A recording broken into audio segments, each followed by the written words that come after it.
she make that thing go. Drip, drop, drip, drippity drop, drip, drop.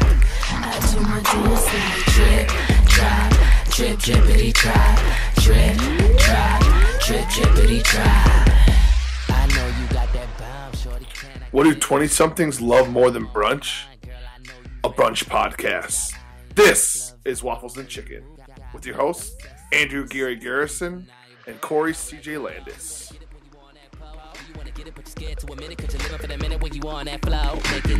And look at the way you dance.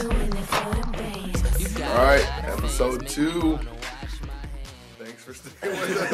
Episode 1. If you're coming back for round 2, we obviously did something right, so we appreciate you giving us a second try, I guess. We'll almost promise that this one's going to be better, but probably won't be. But thanks anyway. We did something right the first time around. I guess thank you. So before we dip into our first segment in the history of chicken and waffles, we had to gotta do a couple little recaps. So first and foremost, gotta give a shout out to all of the folks that took the time and listened to that first episode, and I think more importantly is provided some feedback from that first one. Definitely heard your responses. Definitely love the support. Definitely love the feedback. So don't ever quit with that. We do it for you guys. We do it all for the fans. So Yeah. we appreciate it. There is something that is pretty funny. I mean, the one thing that I've learned in this past week is a lot of people do fortunately love the pod, but they unfortunately haven't really grasped the concept of our name yet. So I think we should take at least a minute out of everyone's life and let's settle this dispute. The name of our podcast is Waffles and Chicken, not Chicken and Waffles, as the more commonly referenced brunch item. Yeah. I gotta give a shout out to the homie for breaking it down in a really easy way. I think this will help out a lot of you guys moving forward. Breakfast comes before lunch, and waffles is obviously a breakfast item, and fried chicken is usually more of a lunch item. So keep that in your back pocket when you're referencing the pod, and pretty soon you'll be a friend of the pod, and then the rest will be history, right? Yeah, absolutely. Yeah, we're that's and even in the word brunch, obviously they put in the breakfast part first and the lunch part second. So we just wanted to have the waffles and chicken moniker mimic that as well. So we think it makes sense, and it's a little different. It's kind of fun. So yeah. we're gonna roll with the waffles and chicken. I guess what other feedback have you gotten after the first app? I don't know. The audio sucks. Yeah, I guess it's still gonna suck, guys. Bear with us. We haven't took the full plunge and haven't bought the $60 Amazon USB microphone yet. So we're coming to you live off of my my dusty old MacBook. Not even a MacBook Pro. It's just a MacBook. Somehow held up all the way through college and a couple years after college. So you'll have to deal with that. We're going to try to get the balance a little bit better. I obviously like to talk, and I like to talk loud. And Gary's got more of a smooth baritone and a vibrato. So we're going to try to bump up his volume a little bit, and I'm going to kind of hit some of those low notes as well. I don't know. I'm trying to think what other feedback we got. I know Sievert, shouts out to Panda Bear, sort of a friend of the pod, listened to all of 3 minutes of it, so hopefully you've made it this far already, Panda, and if not, screw you. No, yeah, I mean, was fortunate enough to travel back to the homeland, a lot of early adapters back in the Apple Valley region of Minnesota, so I gotta give a shout out to the whole city for jumping on board early. Shout out to all those Coles folks that sent me a G-chat or sent me a nice little text message saying we love it. I guess at the end of the day, we're doing it for you guys. we're just trying to bring some knowledge to you guys' day. But yeah, I mean, we're trying to be as conversational as possible, and hopefully shed some. We're learning alongside with you guys, so we're excited to continue on with the next topic. Speaking of, What have we decided to dig deep into this week here? This week, we'll be going more into that name of ours, the Waffles and Chicken, Chicken and Waffles. We're going to be getting a little bit into the history of it. Why is it a thing? Because, at first glance, it does seem like kind of weird. Like, why are you putting fried chicken on your waffles? And we're hopefully going to be able to find that out today. So if that's something y'all wondered about, now you'll hopefully know. Yeah. So I think with that, it's time for the ever popular, everyone's favorite segment. Yeah. The ever popular, the ever famous Corey's Culinary Quiz. I should probably get a little. We need like a jingle. I might have a little jingle for that. Yeah, we should. But anyways, yeah, we're gonna same format as last week. Just a few less questions. Just a little bit more difficult to whip up some chicken and waffle specific questions, but hopefully you got some good ones and we'll shed some light on some chicken and waffle history. But all right. Let's put a minute on the clock and begin. All right, true or false, Gary? The waffle was created before fried chicken. True. All right, number 2. Waffles first appeared in the Middle Ages. What was used to sweeten those waffles? Sugar, honey, or fruit? Middle Ages. I'm probably going to go with, let's say, honey. Okay. Number 3. True or false? Fricassee is a term used to describe fried chicken. False. Okay. Number 4. During what century did chicken and waffles gain popularity in America? 19th, 20th, or 21st? 20th? Number 5. Which American restaurant is credited for making chicken and waffles popular in America? Roscoe's, Dame's Chicken and Waffles, Wells Supper Club, or Cotton Club? Oh, I really want to say Cotton Club. Okay.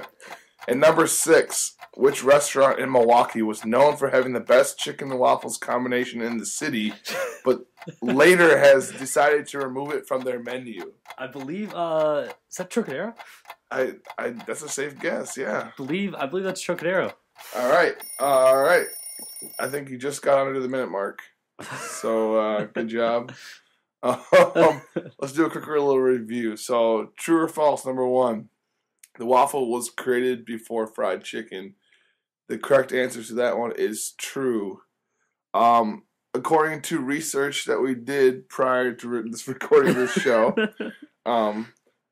waffles were first invented or first created back in the 9th or 10th century in Belgium, of course. Very popular, kind of based off of the communion wafer almost. Very strong biblical ties. Throughout the Crusades, they actually had the opportunity to get some new flavorings. I guess we can go on to number 2 as well. The correct answer for that one was indeed honey, like you mentioned. Nailed it. Going back to the Crusades. So back at the Crusades, after they had they got a little more availability to different flavors and spices. Orange blossom water became very popular to add, as well as cane sugar later on. So it was indeed honey.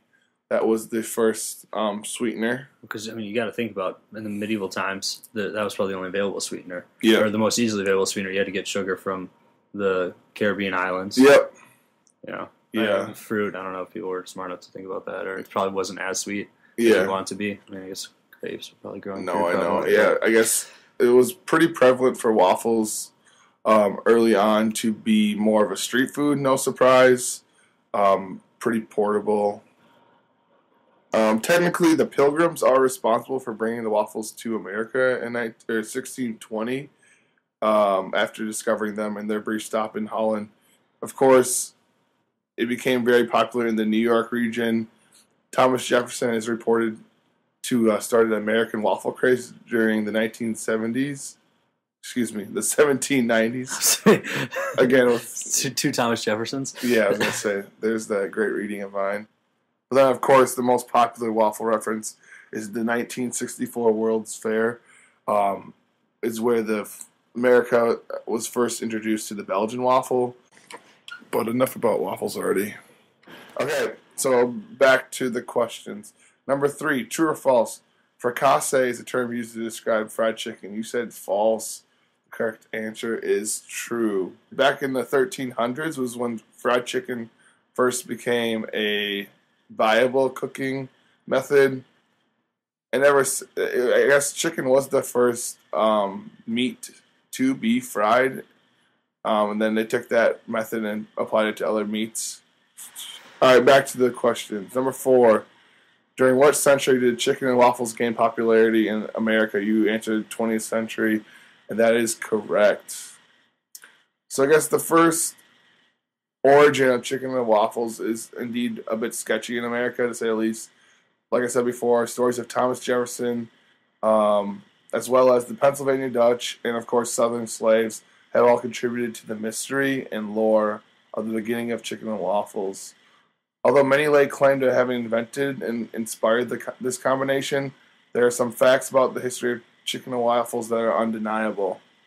First and foremost, chicken and waffles gained notoriety during the Harlem Renaissance of the 1920s through the 1940s. It was during this era that the explosion of artistic creativity was taking place. Harlem, New York became the mecca of music, visual arts, dance, and most genres of creative forms of expressions.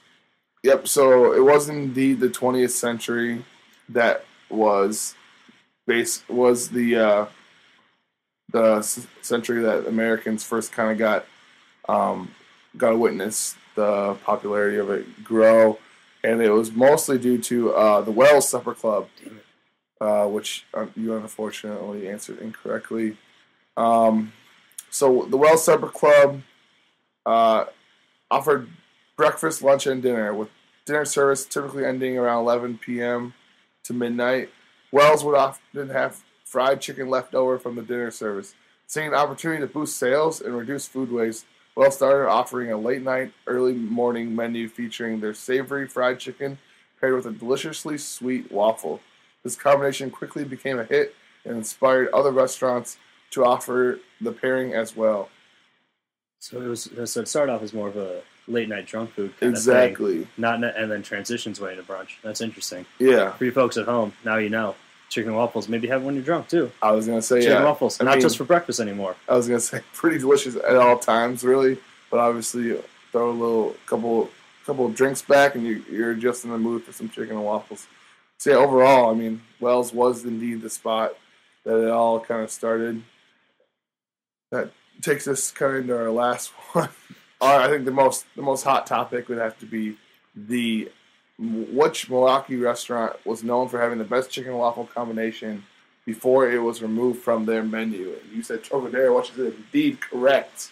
Trocadero, if you're listening, which you're probably not, bring back the chicken and waffles. For those of y'all who've never been to Trocadero and had their chicken and waffles, it was a delicious, light, fluffy buttermilk jalapeno waffle with jalapeno cheddar waffle. Pardon me, with popcorn, barbecued chicken, and a sausage gravy poured over the top, and it was the most delicious, perfect bite that I've ever had, and I am honestly terrified that I will never have it again.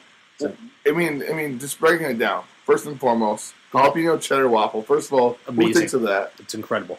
Like, I'm a huge proponent, a huge fan of a sweet waffle. Yep. With a little bit of kick to it. I was gonna say, when you get down to it, throw a little.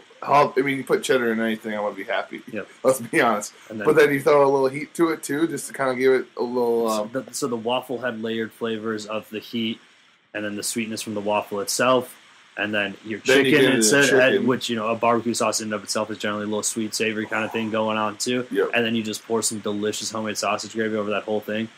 Really made it perfect. I was gonna say, and they I feel like I've had it. We probably had it 10, 15 times. A dozen times probably at least. Yeah. And every single time the proportion was perfect size portion, perfect amount of popcorn chicken.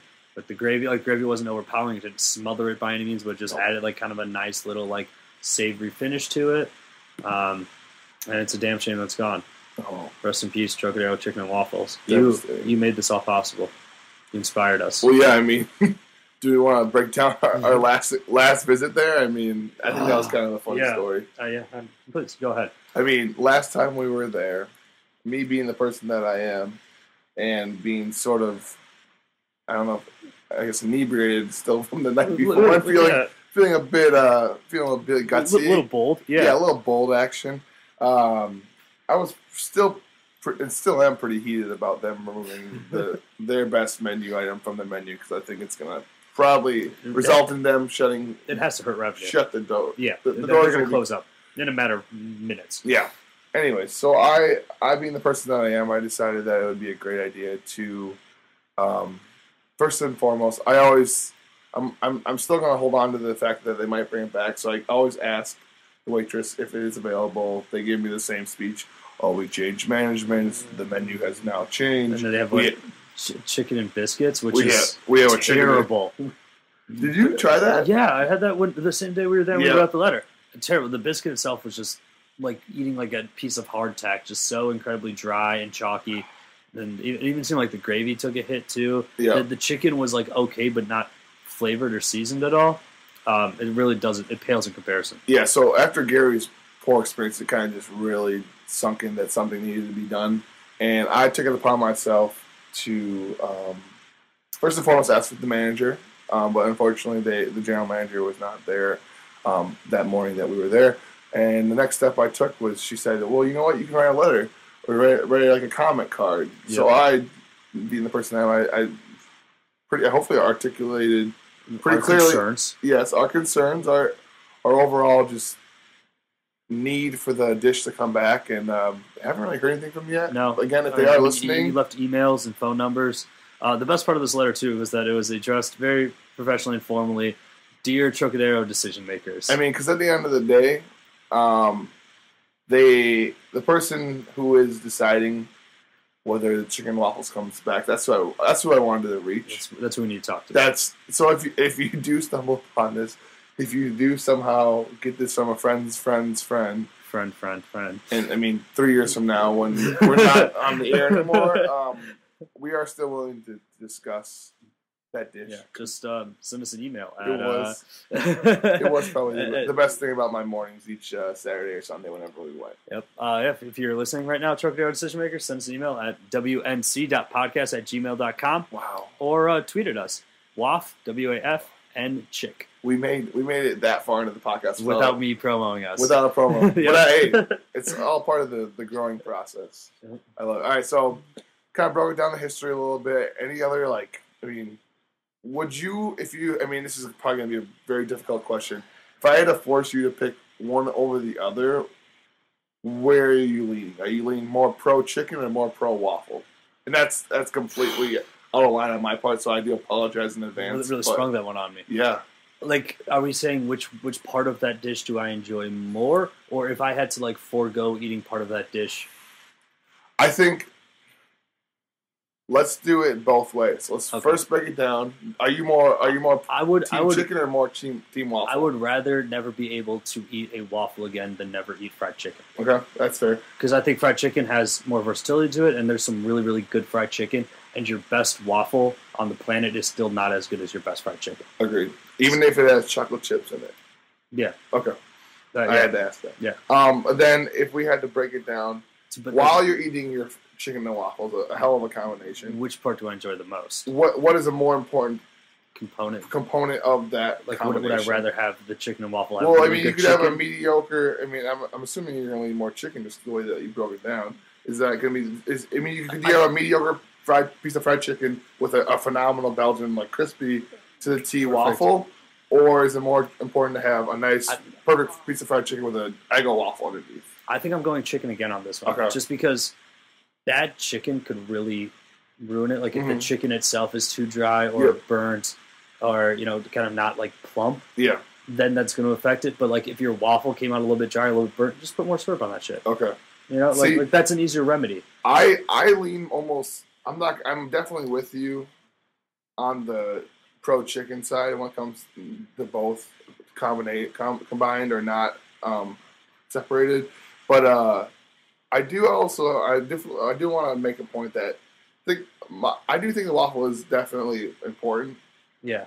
Going back to a basic Belgian waffle, you go you stay at a restaurant or at a hotel and they got one of those waffle makers in the morning. How much better is that? Is that complimentary continental breakfast experience with a hot, fresh, right out of the Belgian waffle maker, the one that you flip over and it beeps at you when it's done, compared to I'm just popping an Eggo into mine. I guess I'm saying that waffles have a higher floor and a lower ceiling. Okay. I can agree with that. That's sort of where I'm at. Like, because hell, I like Eggo waffles. I like pop-up waffles. True. That's a fine waffle. It's not the best waffle, but like if that's probably the low end of waffles, and the high end is that perfect fluffy just out of the Belgian waffle one. But the distance between that and like we would go on the fried chicken side of things. Yeah, I've had some really like KFC fried chicken, like just bad, overly greasy, or like someplace that really has no business doing fried chicken because they're not.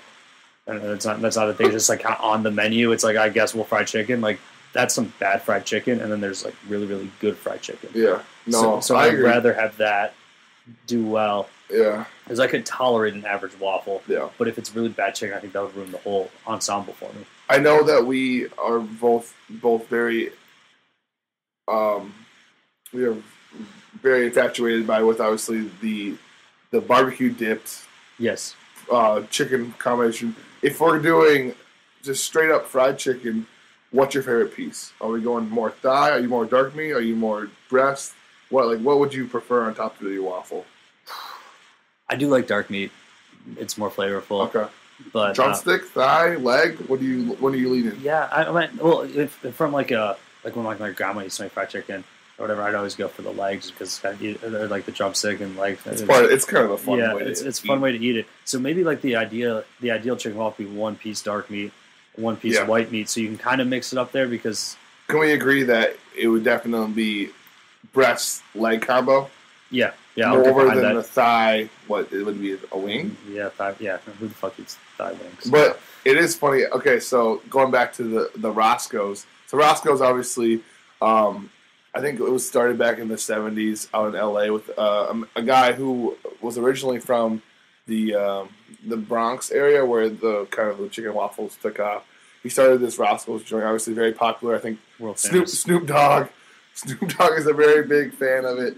Snoop eats. It's cool with us. Snoop Dogg, huge fan of the pod. Yeah, I was gonna say shout out to Snoop. But like, I'm pretty sure Obama when he was out there back in 2011, I want to say, he actually stopped at the original Roscoe's, which is I think in Long Beach. Let's double check. Yeah, so Long Beach, California. So Obama comes out. He gets the number 9, which is a waffle and 3 wings. So they named it. Originally was named the. Pull it up 1 sec. Yeah, so originally was named. Cut this down. Yes, number 9. Originally named the Country Boy, which has the 3 wings in the waffle. I don't know, like who. I mean, it's a bold move, President. I was gonna say, I voted for the man, but I don't know if choosing the 3 wings over, like, they got everything. They got the half chicken, so you get both a thigh, a breast, and a leg, or you can do the quarter chicken, which you can pick your thigh leg combo or a breast, like. Or just like the original, the Sco's right there. Yeah, the Sco's. Quarter chicken with 2 waffles. I mean, can't go wrong with that. Man, ain't no shame in that. Look at that waffle too. If you haven't been on the Roscoe's website. I mean, obviously, I recommend going when you are not hungry because I just had dinner and I'm still drooling. This is, I mean, that's some good. I mean, no wonder they're so popular. That's why. I mean, they're the best. But yeah, I don't know. Overall, it spans obviously generations. I think obviously strongly really transcends time. Strongly rooted in the South. I think we mentioned in a previous pod. Yep. We are seeing obviously with the brunch surge across the country. Everyone just loves doing old like twists on like new American twists, yep. like very classic dishes, and then make like that's a hot thing. And because brunch is so hot and chicken waffles are a very iconic classic dish, everyone's trying to take their own spin on it. Like perhaps making a cheddar jalapeno buttermilk waffle, and then having barbecue fried chicken and then gravy on top. Yeah, like, how do you? That's an interesting take. How do you feel on the egg on top take? How do you feel about that? I mean, that's definitely makes it more of a brunch item. Yep, I'm cool with it. And it's almost it's like the circle of life for the chicken. Like you have the baby embryo chicken right there with like the grown up chicken that's deep fried, and that's it's really pretty dark. This podcast is kind of dark right now, but I can't argue with it at the same time. What are you going more of like a? Are we talking like a poached or like a over easy that you can let the yolk run, or are we talking scrambled? I think you got to go over easy and work that yolk into there. And usually I'm not a huge yolk guy, but just like scrambling just kind of seems to sort of like ruin all the flavor. So I would maybe do like over easy, over medium, get it maybe a little less runny, but still sort of have that. Get a little bit. Have it coagulate in there a little bit. Let the river run. Let the river run a little bit, but not so you're flooding the damn place. Yes, exactly. Because you guys still got a little syrup action in there, but okay. Well, I mean, I don't know. I'm trying to think. Is there any kind of final words on the lingering thoughts on chicken and waffle? I think we covered it. I hope y'all learned a lot. I learned a lot. I was gonna say, definitely love to hear again feedback from you guys. Any other comments? If you disagree with our assessment, or our thoughts, we love it. I mean, I've gotten. I think since the whole chicken and waffle incident at Truck, I wouldn't call it an incident. But I'd call it an incident. When I laid out my concerns with the Trocadero restaurant about them removing it, I have received, I think, a handful of Snapchats of people either ordering a chicken and waffle or eating it. Yep. So I mean, obviously that kind of led to the whole idea of starting to find the first place. Which, if we have to be known for raising chicken and waffle awareness in the Milwaukee area, or so be it. I mean, across the world, country, the country, world, whatever. I think that would be a hell of a thing to put on a resume. Before we move on, though, I would like to comment on the origin of chicken and waffles and sort of how it became like they had just some extra chicken and didn't want to toss it, so they'd put a waffle on it. I still want to know exactly who thought of like what's the best way to serve this chicken. Yeah, and I don't know if there's any descendants of, where do we say, Wells? If Wells Supper Club, if you're listening. And there's a story that's been passed down for generations about your great-great-great-grandpappy that really wanted to put syrup on his waffle, or on his fried chicken, pardon me. Send us an email. Tweet us. What are those again, Gary? That's going to be, send us an email at wnc.podcast@gmail.com. And you can find us on Twitter at WAF, WAF, Chick on Twitter. Because, the WNC, that stands for Waffles and Chicken. Yeah. Not chicken and waffles. It wouldn't be CNW, right? Nope, it would be... Because what comes first? The waffle, because breakfast. Because breakfast, yep. And then after that is lunch. Which is where the chicken comes in. And then you combine them and you make... something beautiful. Waffles and chicken. God's gift to Sunday morning. It's a food, really. Okay. All right. Moving on to pop culture. All right. Nice time moving to pop culture. I mean, pop culture and sports. First and foremost, we broke it down a little bit last time, but Oscars last night. Recording this on the Monday after the Oscars. Do you have any opening thoughts right away? I think one thing that makes the Oscars cooler than a lot of the other award shows is that you can tell that the nominees and the winners actually do care. I think it's probably the most respected. Like the Grammys, like everyone knows that the Grammys really don't actually represent who's making good music, just kind of who's selling a lot of records and who's sort of in like the main sphere. And so like a lot of people in the music industry don't necessarily care much about the Grammys, but you can tell the folks who are making movies do enjoy getting honored, even on like a lot of the smaller awards too. Yep. The dudes who are winning for like the sound mixing and stuff like that. Who was it last? I think the makeup guys or something like that were just losing their minds. Like that's a huge deal for them, and that's awesome. And it's and it is like a really great award and high honor in the film industry. Agreed. So it's good to even see some of that smaller recognition. And I do always love seeing. I always go back and watch the short films that win. The animated shorts are usually pretty easy. The animated shorts and live action shorts are usually pretty easy to find, and also like kind of really good chunks of cinema in there too. So that's something I like to go back and check out because usually it's off your radar. So it's nice to kind of give some credit to the smaller guys too. Got it. I definitely agree. A lot at stake coming into the Oscars. I think people don't realize how much, like you said, it does mean to these people. I guess quick winners and losers. Do you have any winners right off the bat that you could think of? No. Did you watch? How much did you watch? I went to bed early. I'd probably. You saw the opening, right? I saw the opening. Neil Patrick Harris wasn't great. So you're gonna put MPH in the loser category. I would consider him the loser in this. You didn't really miss much. I guess I definitely agree with him. You stayed up for the whole thing, right? I was through to the end. A lot of really flat jokes. You try to pull in David Oyelowo. Yeah, okay, I saw that. You saw that. That was kind of awkward. Some people didn't really like it. The Edward Snowden treason joke. Missed that one. Well, we could probably play a clip. The subject of Citizen 4, Edward Snowden, could not be here tonight for some treason.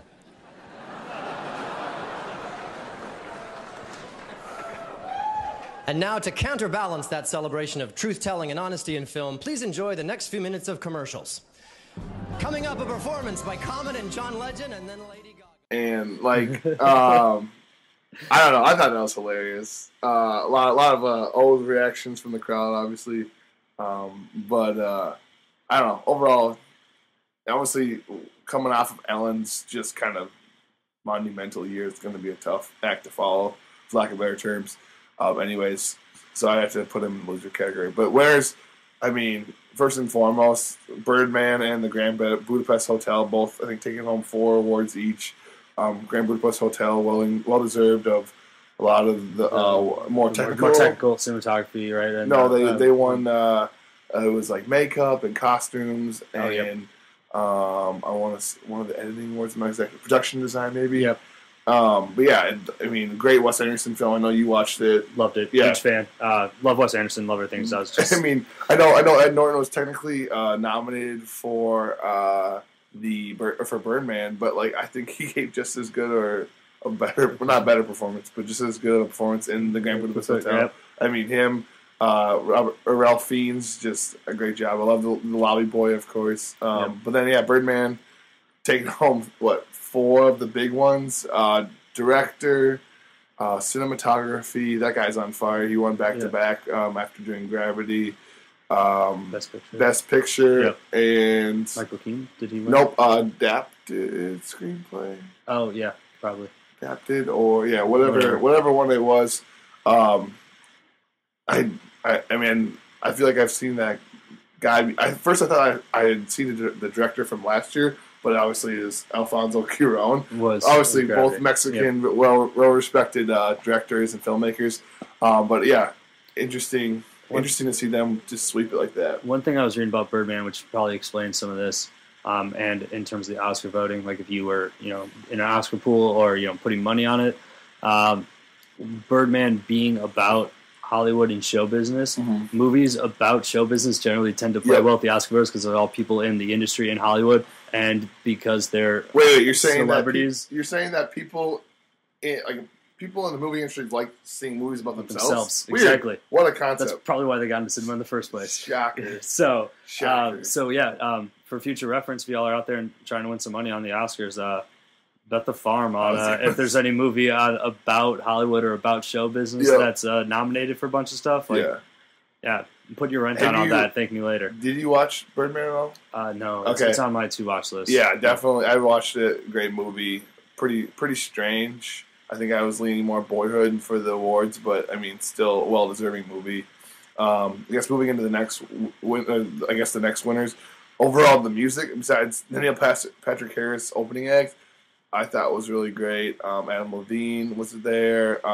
Rita Ora performed her song, and then obviously, first and foremost, Lady Gaga. Wow, have you had a chance to see her? She busted out a little Sound of Music 50th anniversary montage, I guess you could call it. I did hear about that, and she was so good. Julie Andrews came out to present the award after her, and you could tell she was floored. And I think just looking at the internet, looking at Twitter, everyone was.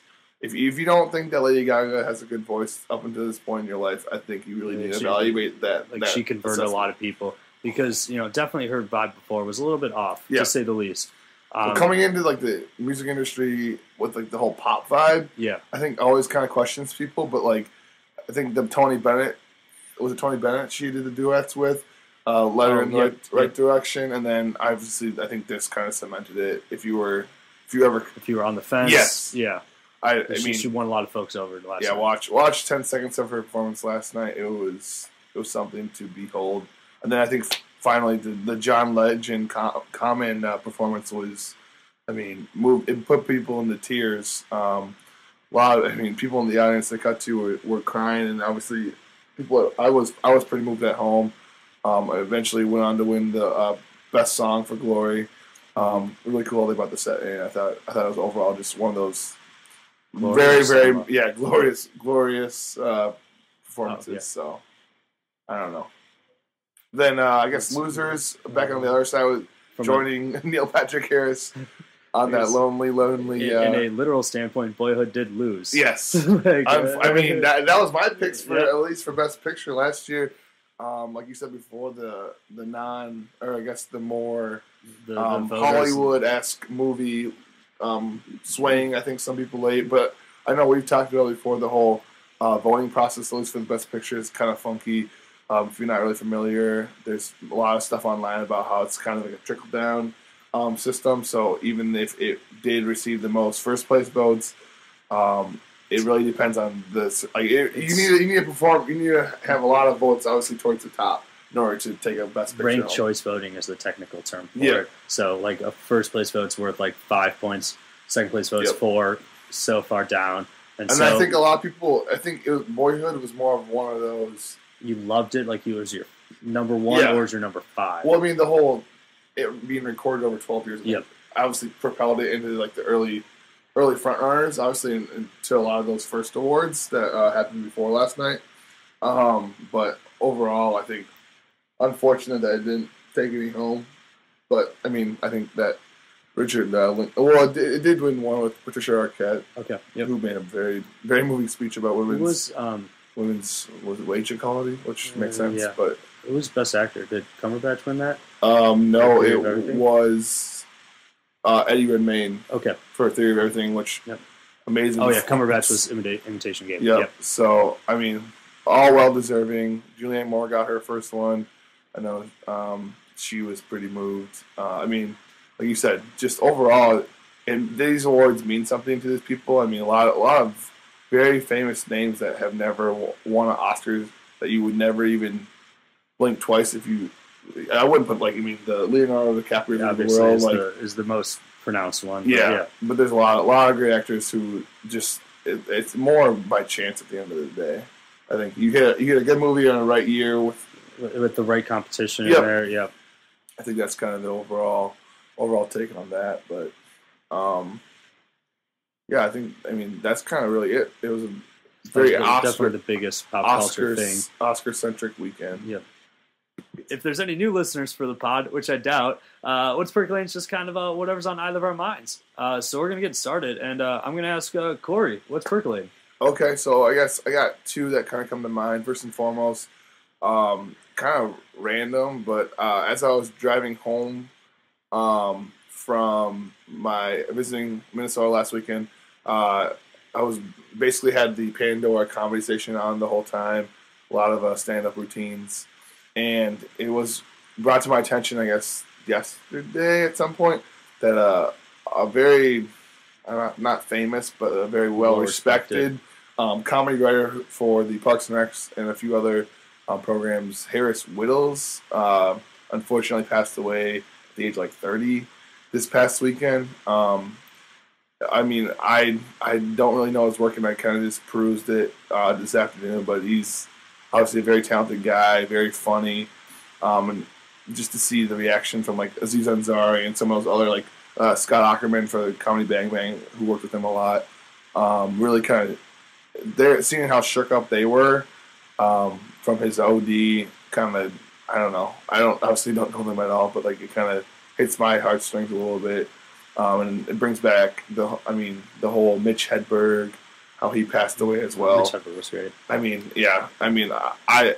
He was probably one of my favorite. My family, we one Christmas at my aunt's house for Christmas Eve. My brother, I think, looked up a list of Mitch Hedberg jokes and was just rattling them off. And I haven't heard us laugh that hard in a real long time. So to have someone of his comedic prowess die at such a young age as well.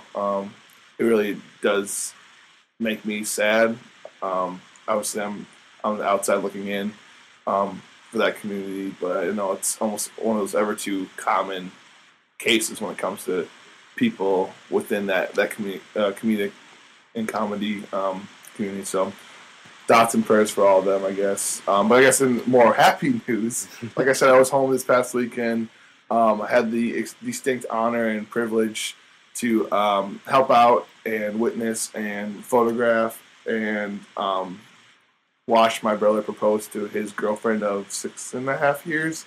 So huge shout out from the Waffles Chick fam to Mark and Aaron.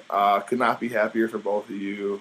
Very excited for the next year or two worth of planning and events and all that madness. I know you guys have a very, very bright and loving future in the to look forward to, and I'm obviously more than blessed and honored to be able to share with you guys. So thanks for a great weekend. Thanks to Mary Beth, Mom and Dad. Obviously, you guys all were a huge part to it too. And I guess shout out to Aaron for letting me post that Instagram last night. I know you got to get your social media fixed first, but I'm very glad that I got to come in a close second. So love you guys all. I guess let's turn it over to Gary. What do you got percolating on your mind?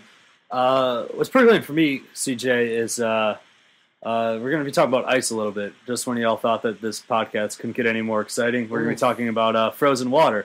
We're talking like ice cubes. Cubes, but okay. Sort of, yeah. So as probably all of you listeners know, because I'm sure y'all know us personally, I'll be moving to Texas in a couple of months here.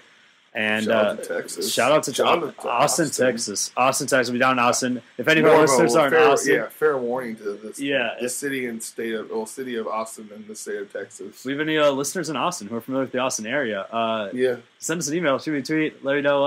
You made a call on Facebook last night. Let me know what I should be doing when I get down to Austin. Anyway, and so with that, I've kind of happened to notice that a lot of restaurants, that fast food establishments that are based in the South have crushed or tiny ice cubes. I'm going to throw a few examples at you. Raising Cane's. Shouts to Raising Cane's. Yeah, and, based out of Oklahoma City, I want to say? Louisiana. You're right.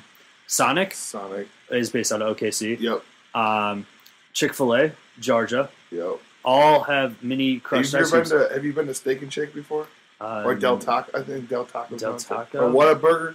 I remember I went down to Dallas with my good friend Tyler and my good friend David. Shout out to both of them. And there was just a gamut of fast food that is not around here. Yeah. So you got a lot to look forward to besides the heat. But anyways, Chick-fil-A. Also Dickey's Barbecue, based in Texas, all have crushed ice cubes. So if we have any listeners who know about ice preferences, particularly in the South, shout out to Bill. I know you're down there. Bill, does every restaurant in Lubbock have crushed ice cubes? Please, I need to know this. Text, tweet the anything. pod. Yeah, Waff and Chick on Twitter and wnc.podcast@gmail.com. If you have any sort of ice insights, let me know. As well as anyone else in the area, obviously. We don't want to single just the Bill man out. But you're probably the only person listening in Texas. I was going to say. When I get down to Austin, though, I'll do some research as well and report back. Huge friend of the pod, Bill Ward, everybody. Huge friend of the pod. Shouts out to Bill Ward. Shouts out to Jonah. Yeah. Shouts out to everyone that listens. Shout out to, do we dare with that kid in Iowa, that old doctor friend of ours? He did. Oh, yeah, he did snap it. Fine. Shouts out to Joe Nowak. I mean, I'm not happy about it, but I guess we can help him out.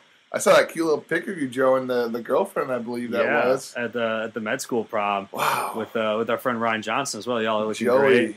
Joey. So yeah, thank you guys for listening. If you're still listening, we appreciate it. This is the second episode of what will hopefully be, I don't know, hopefully we at least double this episode total. Yeah. Who knows? But yeah, it's that's it. I think stay classy, everybody. Yeah, enjoy. She said, was that your belly?